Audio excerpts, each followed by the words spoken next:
ताज्या बातम्यांसाठी ABP माझाला subscribe करा आणि बेल आयकॉन प्रेस करा।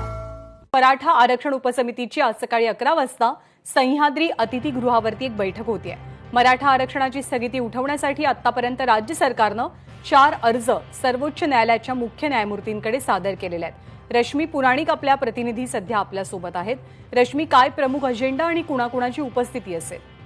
ज्ञानदा, आपण बघतो आहे की मराठा मोर्चाने 8 डिसेंबर रोजी एक इशारा दिलेला आहे। ते आंदोलन करणार आहेत मोठ्या प्रमाणात मराठा आरक्षणासाठी, विधान भवनावर धडकणार असा देखील तो इशारा आहे।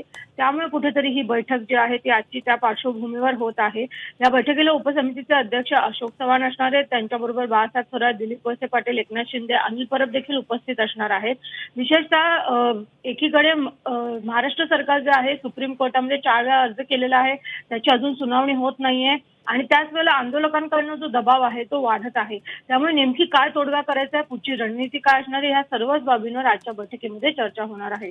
ज्ञानदा, रश्मी, धन्यवाद। ताजी माहिती बैठकीविषयीची जाणून घेत राहू।